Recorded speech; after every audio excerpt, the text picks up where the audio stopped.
I think the poet or the filmmaker or the musician, the poet must not avert his eyes. You must not avert your eyes. This is what is coming at us.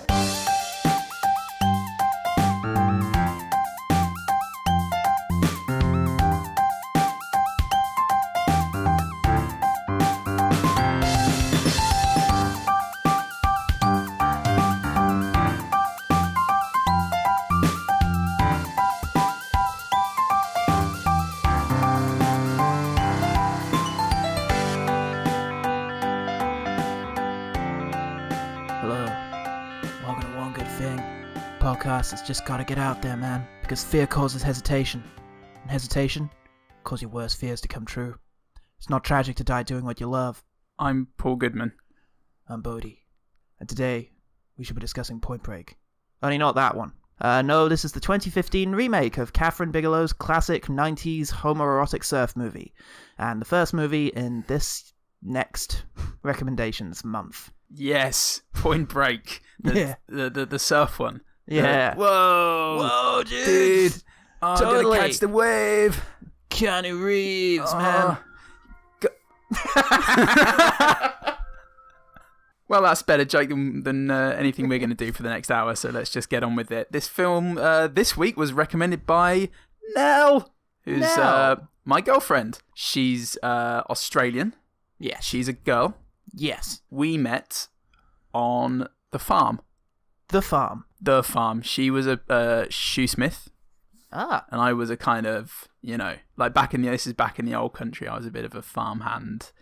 Like I've often said of you. Yeah. Don't give that to Paul. He's a bit of a farmhand, if you know what I mean. Yes, you best pay attention to that warning, sirs.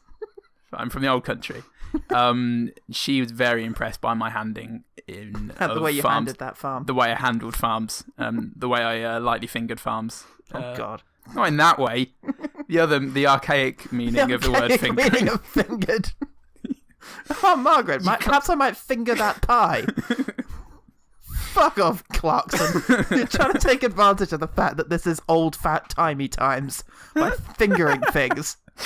It still exactly means that. Oscar Wilde characters finger things. And only very decrepit old Bibles. Yes. young boys with short, like school shorts. Yes. They finger old Bibles before in desperation. Before the patriarch comes in and just pushes their face into an Iron Maiden. So, thank you, Nell. Thanks, Nell. For that, I love you. In conclusion. Yeah, so the film was directed by Erickson Core, three-time winner of the Jean-Claude Van Damme Award for Best Name in Hollywood. The movie was written and co-produced by Equilibrium perpetrator Kurt Wimmer, nominee for the 2002 Jean-Claude Van Damme Award for the Best Name in Hollywood. He lost to Taye Diggs. The film was received by critics like some bogus aggro in their impact zone, totally mullering their bitchin' kickflip. Who are you? Who am I? Ignatay Vishnevetsky over at the AV Club said, boldly reimagining Kathryn Bigelow's cult favourite as a movie where absolutely nobody seems to be having any fun. The new Point Break drops the original Zen-like balance of macho mysticism and camp in favour of dour humorlessness. I really stuck the landing there. Meanwhile, Nixon Carmichael, IMDb reviewer and young hopeful for the 2017 Jean-Claude Van Damme Award for Best Name in Hollywood, said it's almost as if they made a terrible movie on purpose. They wouldn't do that. They wouldn't do that. They'd be stupid, Nixon. Nick_it_as over IMDb said there is no logic. The characters are half-dimensional. The star is beyond ridiculous and annoying. The girl is on drugs. The pace is awful. They jump from scene to scene like monkeys jump from tree to tree. Quite poetic. It got quite poetic at the end, yeah. We've got a Beowulf on our hands. The writer of Beowulf. We have an Icelandic saga going here, I feel. What will Bjorn do next as this girl on drugs inexplicably comes up in yet another scene? So, Paul, you ass end of a dead rhino. Yo. What did you make of Point Break? Well, I had a real Keanu Reeves looking kind of guy. He was a bit not sun-kissed. He was a bit like life blasted. Yeah. And a bit like whoa. But that would be where the similarities begin and end. Yeah. Yeah. Then immediately end. Immediately end, like really short thing. Like one of those. Yeah. Well, one thing that didn't suddenly end was the film. So let's get into that pie. Yes. Come join me in the pie. Okay. Can't breathe in anymore. This isn't a good pie to discuss films in. It wasn't the best pie. It starts with him, Johnny Utah. Johnny Utah. Yeah. I would say he's more Generation X than Y. Yes, he's more of a... He's more of a sort of, I don't care about you. You're not the boss. Yeah, he's more a Dave, Texas. Yeah, or whatever. Roger. Wisconsin. He's grabbed life by the balls. He's got he's advertising Monster energy drinks. Yeah. He's on this bloody mountain with a bike, with a friend with a bike. Oh, it's very white knuckle, enthralling kind of stuff. Fucking hell! And a helicopter comes out of nowhere for no reason. Just does that does a flip. Yep. Johnny Utah came here to do a big old jump. Yeah. He says to his friend, who was called Jeff, I really want to do this stunt. It's going to be sick. You'll be fine, I promise.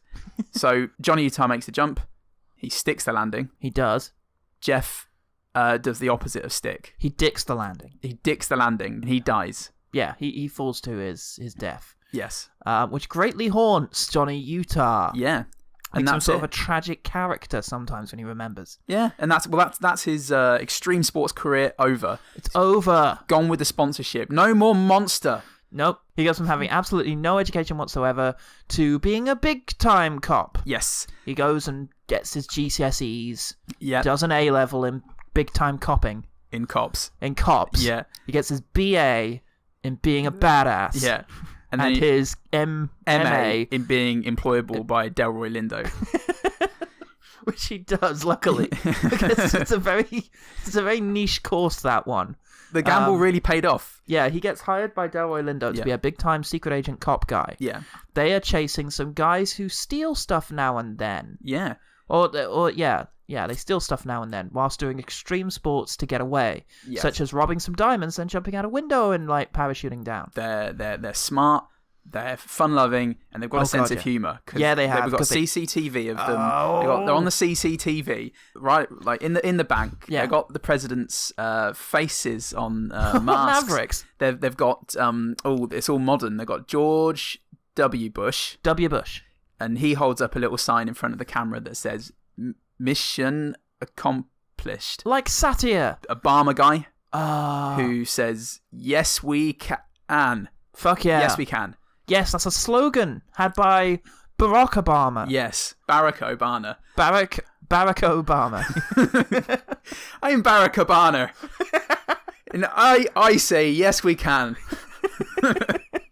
Yeah, so they have a sense of humour. They're fun-loving, but they also have a purpose. Yes. A purpose that only a sort of extreme sportsman like Johnny Utah would recognise, because they are trying to complete the Azaki 8. Yes. What the fuck is the Azaki 8? I hear you whisper into your commuting beard. Don't worry. Yeah. We're going to explain everything. Yeah, and luckily for Delroy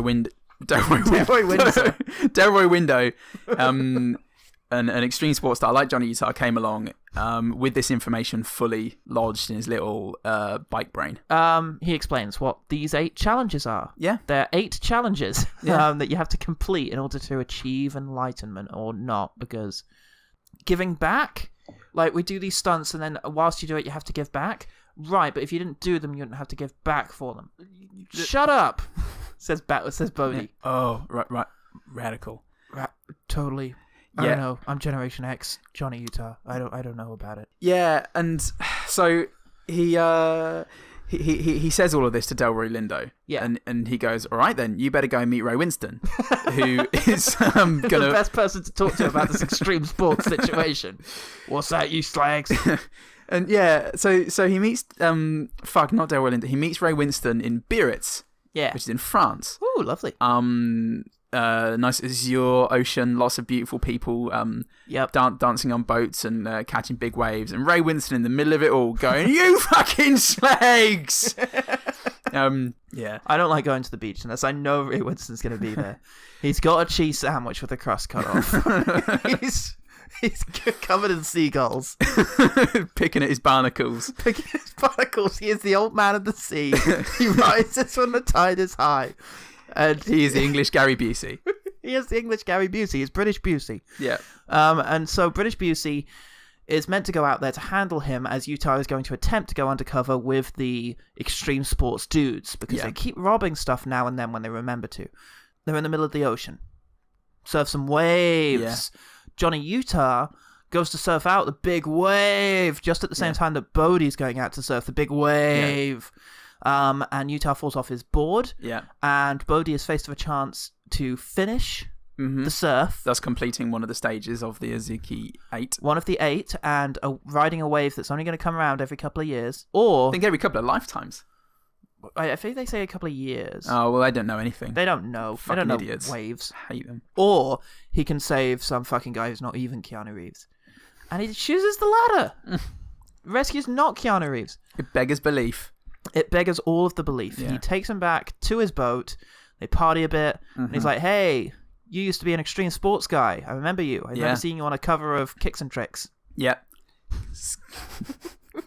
Sweet flips and neat blips. Flips. On the grand spectrum of life. It's very grand tableau. Yeah. Jean-Paul Sartre used to write for that magazine. He was editor-in-chief for a while. It was a sick flip. It's a shame it's ultimately meaningless. Yes. And yet can we assign meaning because of how sweet the flip was? Anyway. Anyway, here are some knockers. Yeah, extreme sports. No, I don't want to do that. I was going to say, speaking of which, here's our love interest. Oh, speaking of existentialism, here's our love interest. And then he goes off to another bit of the boat, and there's a woman. And he follows her, and they dive into the water, and it's all pretty down there, and she's pretty, and he's pretty, and the ocean's pretty. And they could be pretty together, maybe. Yeah. And that's how the audience is expected to feel, according to this spreadsheet that the producers made. Oh yeah. So they have a bit of a thing. Yeah. And they're always going to be together now, I think, is the absolutely always, for now and forever. They licked each other's elbows, and now that's it forever. Meanwhile, he catches up with these dudes. Yeah. Under a bypass. Yes. He has a bit of a fist fight with them. Yes. In which he earns their respect. It's not immediately clear. They seem to really, really hate him after the fist fight. Yes, but then almost immediately Bodhi's like, please come with us as we complete the most important thing of our lives. Yes. So then I guess instead of having any like metaphorical or figurative fighting to earn the respect of anybody, including his peers and boss, he had one literal fight. Yeah. So they invite him to go suit diving. I meant to Google what that was actually called. They wear a big squirrel costume and jump off a base tall jumping thing. So then the next scene, yes, they have a bit of a ski, like you know, with the poles or a snowboard. Yes, snowboarding. Yeah, it's snowboarding. That's it's what snowboarding. They have the one. It's the one ski. Then they went up with both skis in order to do some skiing, and then all of them managed to. One guy lost both skis, and so they had to redistribute. Yeah, and they all got one each. You know? That's socialism. That is all surfboard, said Jeremy Corbyn.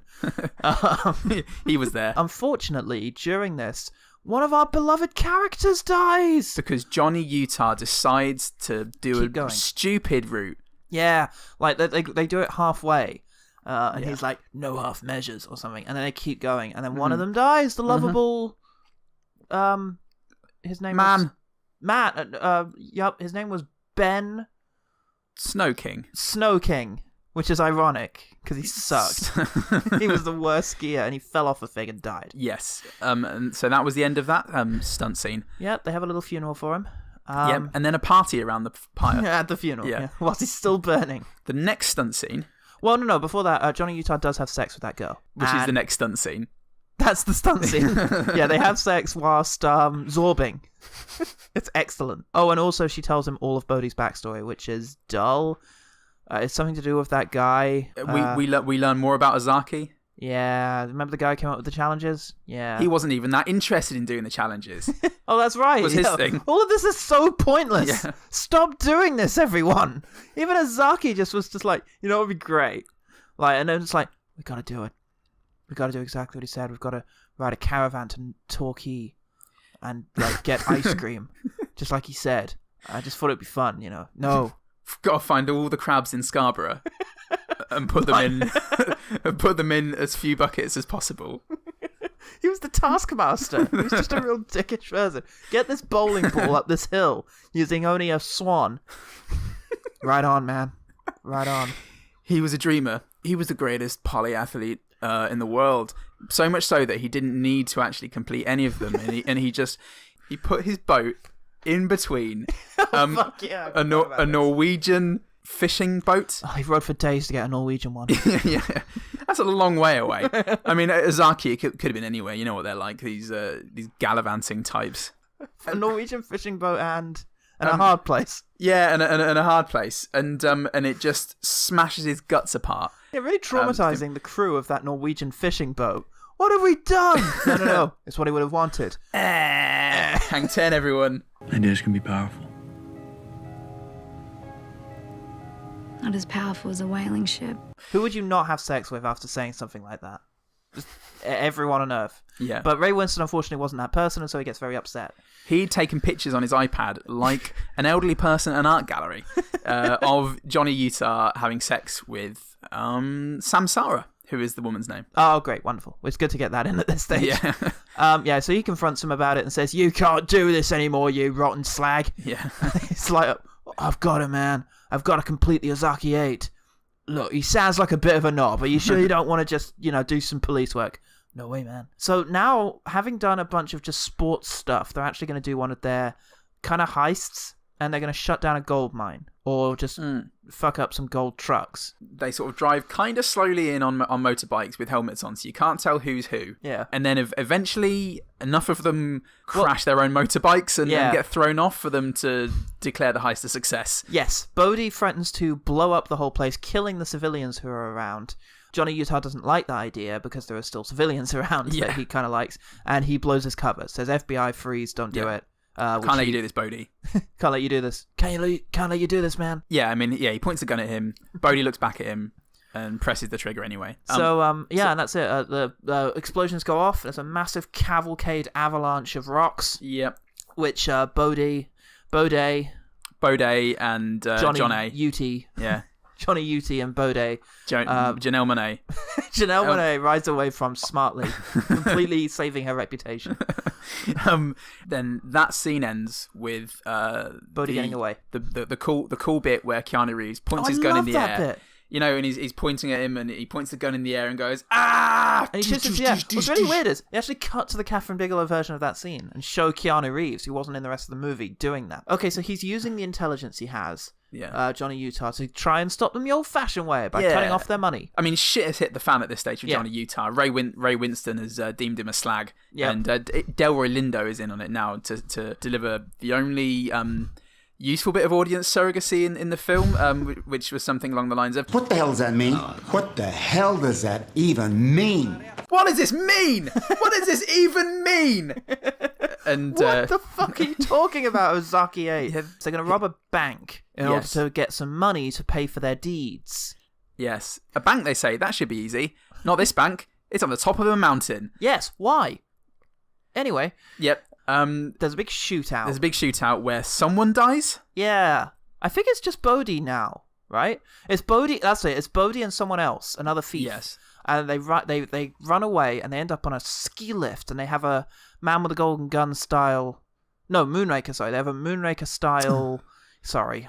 Such a crap. Twat. They have a Moonraker style ski jump action sequence, which ends with Johnny Utah shooting the thief inside. Yeah. He takes the mask off. It's Samsara! What? Samsara! That's the end of the scene. Yeah, that's the end of that and the end of that moment. Yep. He does not mourn her. No, but in the next scene, he's got teary eyes, which is good, which is how we know CGI'd that he was sad. Yeah, they splatter out of his eyes like gunshot wounds. They actually make the gunshot noise as he cries them. He walks down to the train platform. Yeah, he looks at Bodhi, who's standing there. Yeah, they both look very sad and angry and horny, hungry. And hungry. He goes to leap across the other platform. He doesn't see a train hurtling towards him at 150 kilometers an hour. Or hear, or smell, or taste. In no way is Johnny Utah ever aware of trains ever. And Bodhi uses this opportunity to run very quickly down the platform. So yes, getting away. Yeah, foiling Johnny Utah's master plan again. Oh, he says. Johnny Utah is fucked now. Yeah, fuck. What could possibly happen next? Well, there's only 2 trials left. There's the wave that he missed because he saved Utah's stupid ass. And that won't come around for lifetimes. Lifetimes, years. So, but there is also, you got a climb a tall thing. And there's only one tall thing it could possibly be because of like the extradition treaties with the US or something. Yeah. And that is the thing they Angel Falls in Venezuela. Oh, okay, great. Is Venezuela a non-extradition? Sure is. Sure is. Wow. They did their research. They Googled the fuck out of that. Yeah, they did. And Delroy Lindo is impressed. And they're like, "You're back on the team, Johnny." Here's your badge and your gun. Yeah. Oh, I didn't have any of these before. Great. Rad. So they then... Yeah. Well, he, alone, seemingly, no other member of the FBI... knows how to climb a thing. Or Interpol decides to go with him to Venezuela. Yeah, there weren't any helicopters available. No. So, He gets a rowboat, which Ray Winston pilots. Fucking slag going wrong. Just like Gary Busey in the... singing his sailor songs. Oh, one are on my right, one are on my left. So yeah, not Keanu Reeves. Shouting abuse at women that he passes on the street. Oi, love! Get him out! It's a tribeswoman. They're already out! Very nice. Lovely love. I'm Ray Winston. It's my cup of tea. Where is my cup of tea? 20 to 1. I left it back in Peru. Back round we go. What's my chances of getting back to Peru unscathed? 20 to 1, I reckon. Per bet on. I'm a big rotating CGI head. In a bleak expanse of nothingness. He was as well. It was very upsetting.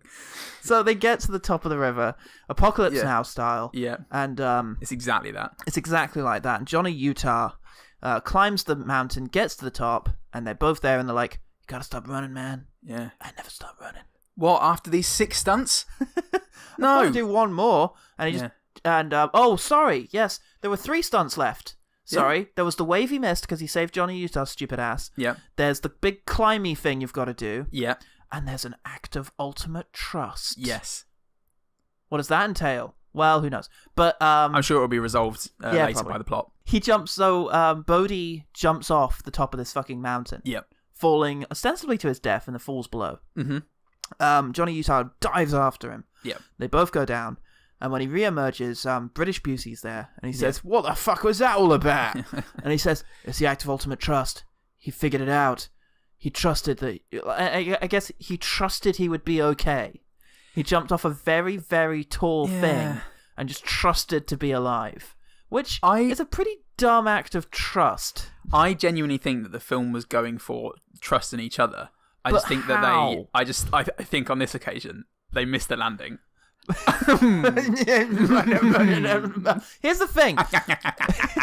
It's not like Johnny Utah jumping helped him. So it's an act of ultimate trust. And they passed. Yeah. They got an A Yeah. in the Azaki 8. Yeah, they got all of them except the wave. Except the wave. Yes, Bodhi disappears. Where's Bodhi? You've seen Point Break 91, haven't you? Yeah. There's a wave in that one. Yeah. There's a Patrick Swayze. Yeah. He's going to do that because he's got to live life to the fullest at like every moment. That's a perfect way of tracking him. Exactly. So in this film, we cut to the wave. There's a big CGI ocean. Yes. Run out of practical effects money. Yeah. They've run out of practical effects. Is the thing is you can only have so many. They come in a bag. Oh. And they've used up all of them. Like Scrabble tiles. Yeah, like Scrabble tiles. And yeah, they had only so many use. They had 7 in there, and they've used up them all. So now they've got to do the last one. Sans practical effect. Yeah, now they've got to do it on a big shitty green screen. Yeah, they've got to get some guy to come in and draw it in pencil. But he lands on this boat. Apparently, he lands on a thing. We are led to believe it's a boat. And he's like, "I've got to arrest you now. I can't let you get away with all these people you killed. You broke the law. You killed so many people." And he's got a real big like moral and ethical problem with everything that Bodhi has done. Yeah. And he's like, "Don't be a dick." And he's like, "All right, off you go." Off you go then. And then he spanks him on the arse as he walks past. And he goes off and surfs.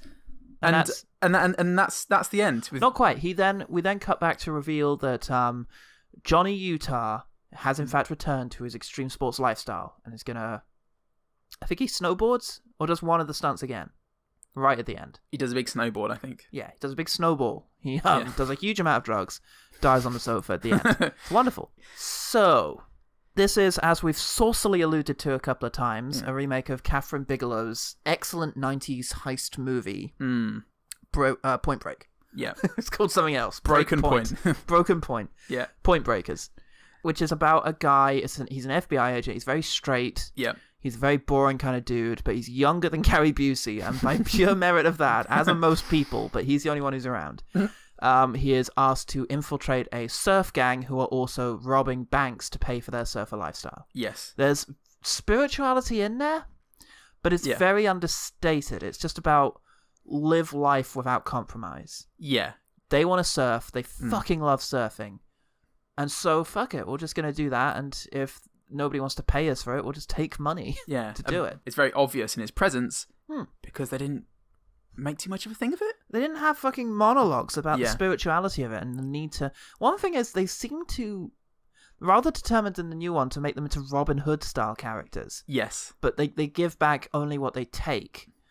In the Point Break, they just took money, but the money was insured, so it didn't matter that much. Yeah. They only robbed people who could afford to lose it, and they just kept it for themselves. And that's what made them bad guys who ultimately did need, in the end, to have that comeuppance. Yeah. Keanu Reeves isn't the only one who fucking falls in love with Bodhi. Yeah. We all do. Like played by Patrick Swayze. Yeah, how could you not for starters? But the fact is they didn't stand around talking about all the cool shit that we did. They just went and fucking did it. Yeah. They're like, sorry, can't talk to you. There's a wave on. Square. Off we go. And they just go and like dive headfirst into a wheat thresher.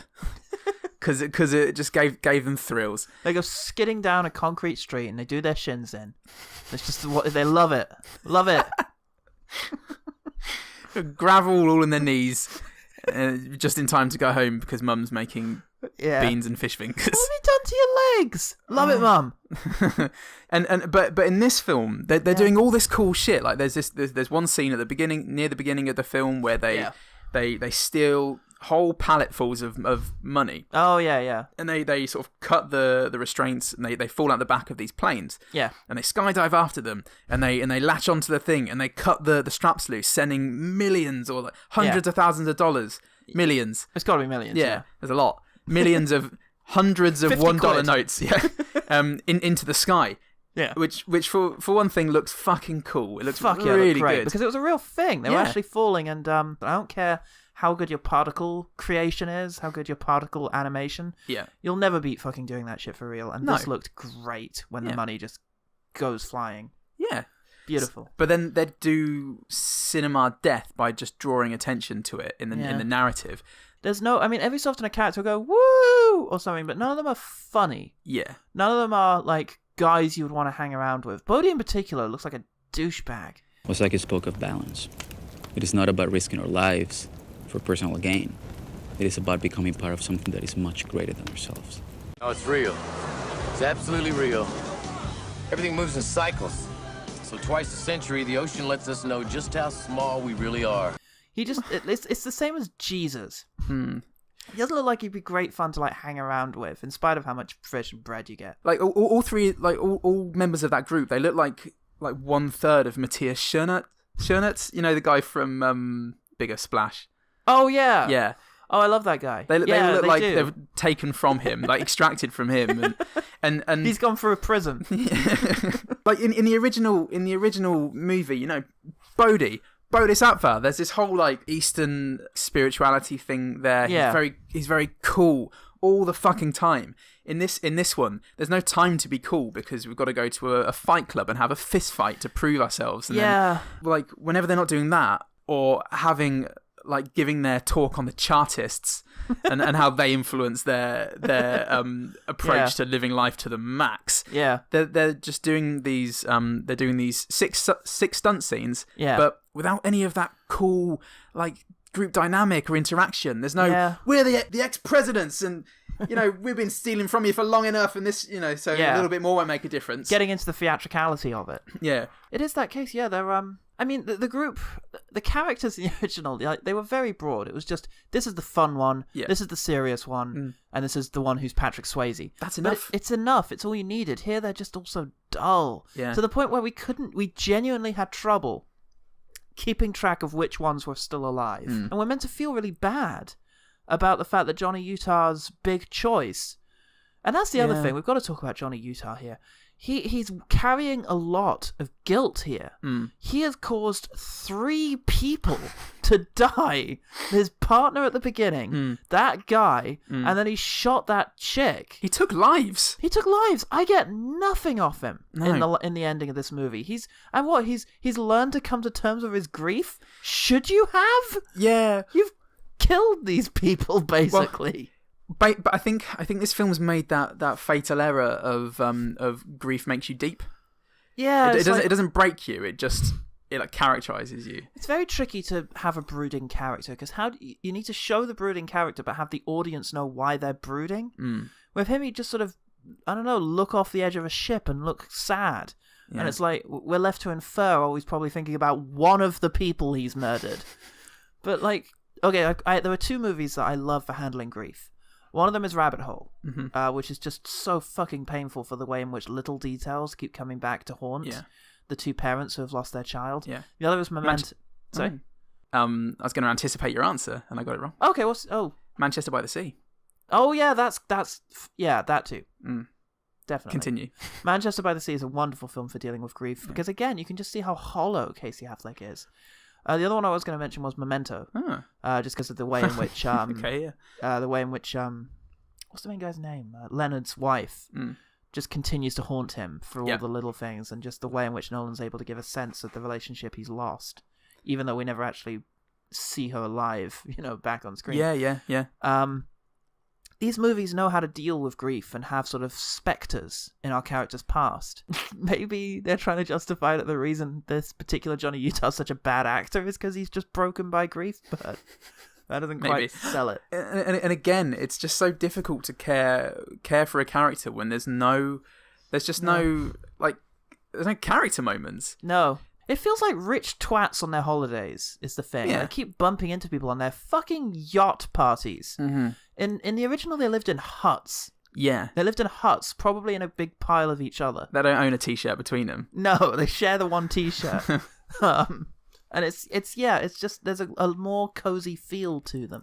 Yeah. You get the idea of a lifestyle there. Who the fuck are these guys even? Well, they're bankrolled by a playboy. That's right. They're bankrolled by this billionaire who holds parties on like some alpine retreat, and Bodhi makes a big point of like distancing the group from them, being like, just because he funds us doesn't mean that we like him. And it's like, well, you still take their money. Yeah, guilty by association there, Bodhi. Maybe when you cut a massive pallet full of money, just grab like a wad and shove it in your pocket at the same time. Yeah. Then you wouldn't need it. Then you wouldn't need to be bankrolled by an oligarch. Even our bank robbers are funded by oligarchs now.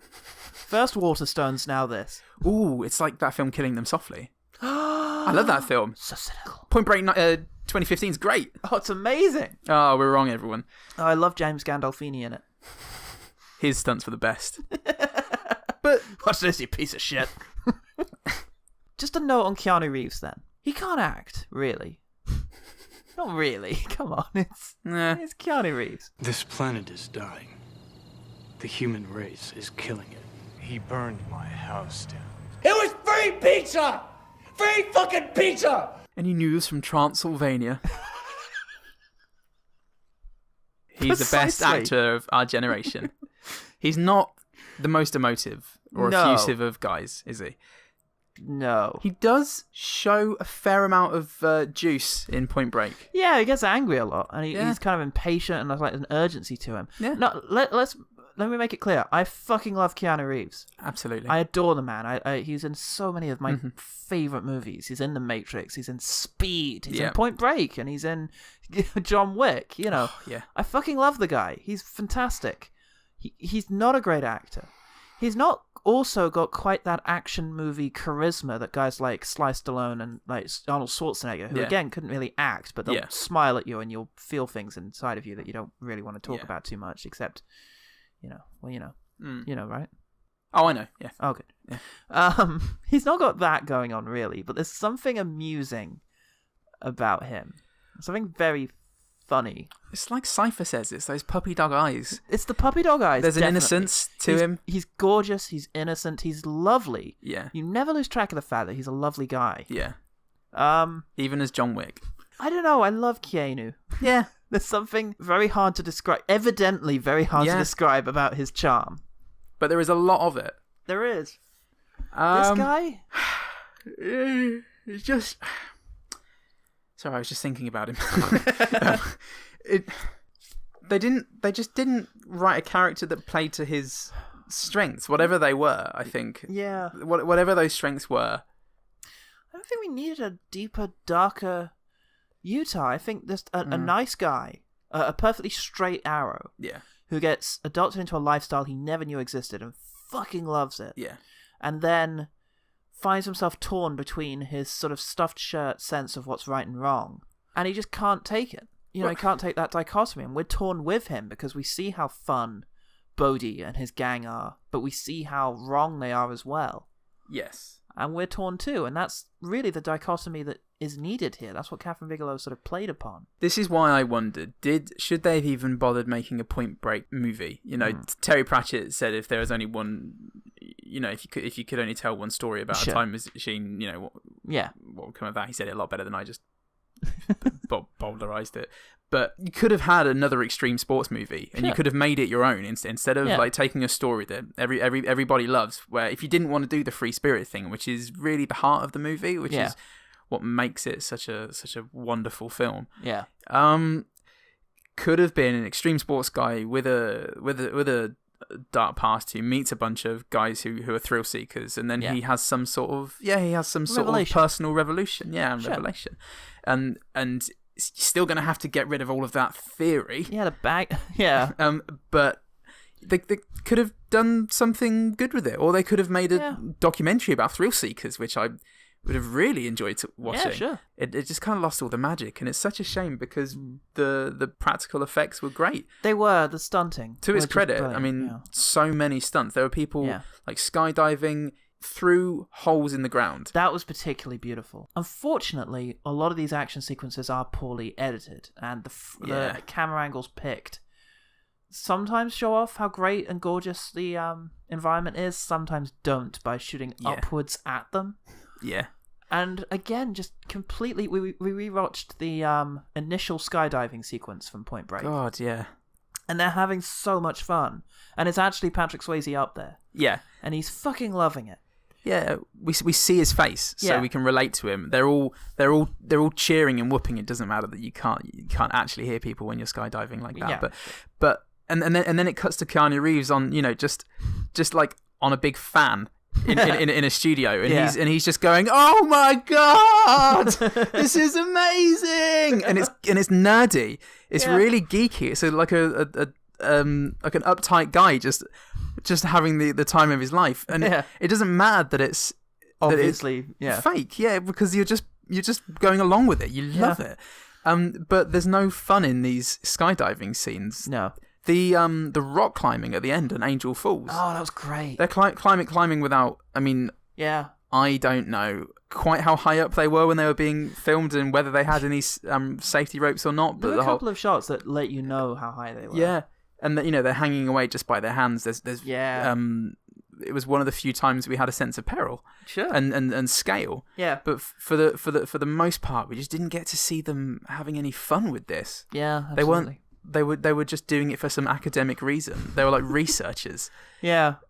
Such a shame. They could have had a real joyous movie out of it. They could have, yeah. And maybe even a movie that was worthy of being called Point Break. Yeah. But unfortunately, they didn't quite make it. So let's quick fire some things that we actually did like. So, I mean, I think my favourite visual in the film is the surfing sequence, ironically, for, Point Break. But the scene where he initially meets the gang and they are surfing. Yeah.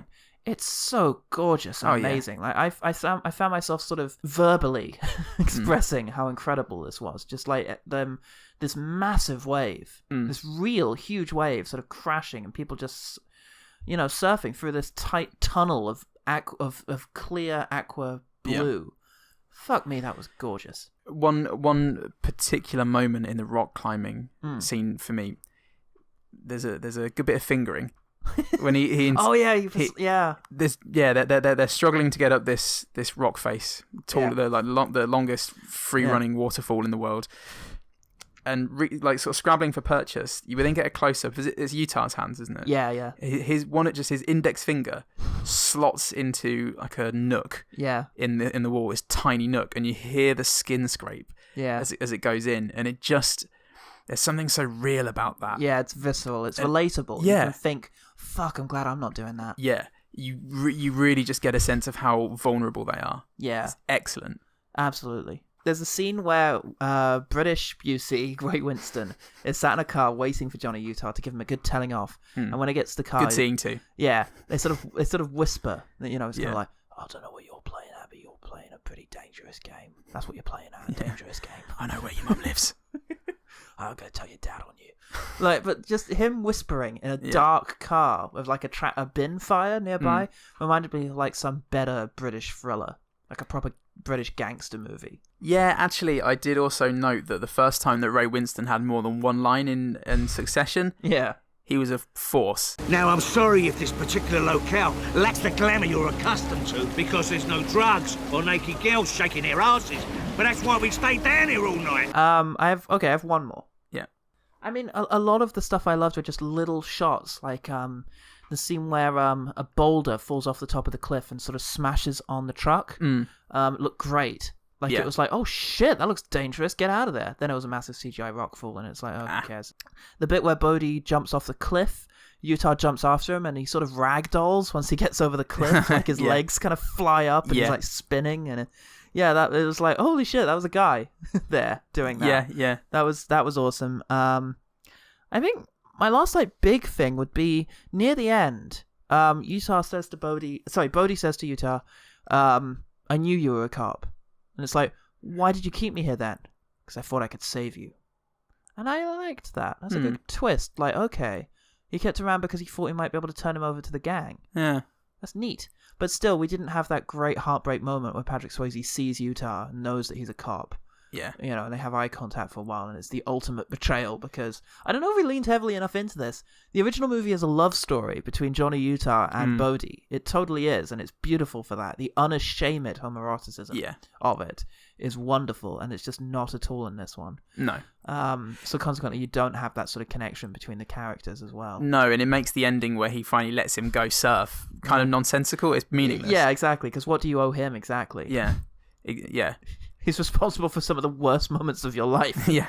Off you go. Off you go. Just because... Swimmer. Just because of the time you made me kill the girl I loved. Just because of that. No. You. Yeah. I think that's about it. Yeah, I think so. Let's talk about the one better thing. The one better thing. So, Paul. Uh-huh. You know what this film reminded me of? What's that? Fast and the Furious, the first one. It's a cop goes undercover into a world that he has no experience in, and this guy and Paul Walker is likes his cars, but he does. Yeah, not that way. No, he likes European shitty cars, whereas Vin Diesel's all about American muscle. Ericsson car. So there's that, and I want to talk about Fast 5. Yeah, that's fair enough. So you basically don't want to talk about Fast and Furious movies. You want to talk about Fast 5? Yeah, so imagine Point Break, but Fast 5. Yeah. Notable for being the good Fast and Furious film of the entire series. Definitely the best, yeah. Definitely the best. I know you like 6. I haven't seen 6. 6 is pretty good. 7 had its moments. Yes. But was definitely veering into cesspool sort of territory. The fifth one set mostly in Brazil. Dominic Toretto and his crew of street racers plan a massive heist to buy their freedom while in the sights of a powerful Brazilian drug lord and a dangerous federal agent who is played by the fucking Rock. The Rock. This is his first appearance in the Fast and the Furious films. First and best. I wasn't aware of it, I don't think, when we went to see it. And his appearance, I didn't see it with you. No. So I remember being happy. Yes. Yes, I did laugh. And without fear of repercussions. Yeah, and his presence in there. No, Johnny, no! It was in that film, it was the perfect counterpoint to Vin Diesel. Really good practical effects. Yep. It was the extreme sort of sports style themes of the film. Forcing people like Dwayne Johnson's character into hairpin antics, lifestyle. Antics. Yeah. Welcome to Colin McRae's Hairpin Antics. It actually made me enjoy driving action scenes, and it's a real achievement when a film gets me to enjoy action, driving action. Yeah. You've got Mission Impossible, Ronin, Fast and the Furious 5. Which Mission Impossible? Is it Rogue Nation? There's more. With the bikes. Yeah. Oh fuck yeah, that's great. superb, isn't it? Yeah. So, Fast and Furious 5, Mission Impossible, Rogue Nation. Both of these are better than Point Break. Yes, they absolutely are.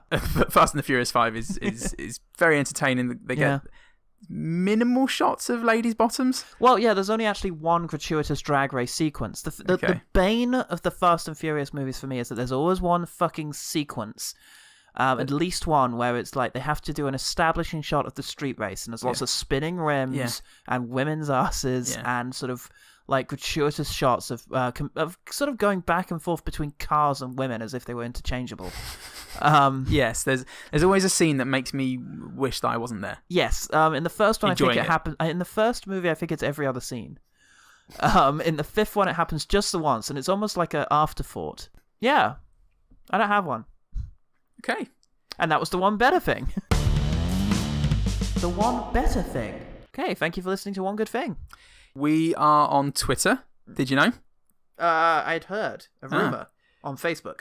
Yes. You log into www.facebook.com/OGTPOD, and it tells us how you can find us on Twitter. and it's true. We are there. We're always, we've got all of our that is a lie. I am in the process of putting up all of our podcasts on YouTube in video form. Oh, yes. And we are available on Stitcher. I haven't checked it. Don't know if anyone's using it, but it is there because I know what some people are like. They always want everything. Yeah. Send us an email, ogtpod@gmail.com. We are ready for your bile. Thanks to Nell for recommending the film. The film? Yes, the film. After making me watch Point Break and then saying, I've got a great idea for your podcast. Worked out well. Sounds to me like Nell's the real Patrick Swayze here. I'd never shoot her. I haven't yet. Finally, have you ever listened to one of your favourite movie critics rubbish a film and think, well, I'd like to see you try any better? Well, now you can, because I've written a book. Ooh. It's called Dockhead. Everyone wants to be filled. Modern life has long for meaning. And from Dockhead, London, Ed Fisher sees this clearer than most. In Nancy, his novelist wife in search of her working-class roots. In Lovelorn friends. In his workaholic editor. And in Blake, his famous and distant father filled with regret. So when Nancy disappears midway through writing her third book, Ed must figure out why before she's swallowed by a media frenzy and he's forced to live out the plots to her past and future works. It's a little bit about art. It's about finding yourself. It's about finding fulfillment in sex, drugs, love and fiction, even though that may be a fiction in itself. It is right there on Amazon. It's $5.99. I will put the link up on Twitter and on Facebook, and I will ram this down your throats for the next few weeks. So check it out. I've read it. I'm not a big book person. Don't know much about books, but I mean I couldn't find Wally. So, like, he is well hidden. It's going to keep you occupied for a long time. He is deeply buried, guys. He's actually thematically in there. It's making the book gaggy so deep. I loved it. It was a really great book, and I think you should check it out too, particularly if you're fond of sort of commentaries on modern life and sort of notions of identity, and also, a good... couple of sex scenes. Yeah, a couple of sex scenes. A couple of awesome sex scenes that you're going to love. Something for everyone. You'll never be able to hear this voice the same again. Cool. Beautiful. So I'm Paul Salt. I'm Paul Goodman. And remember, the one good thing about Point Break is Ray Winston whispering menacingly in a car next to a bin on fire.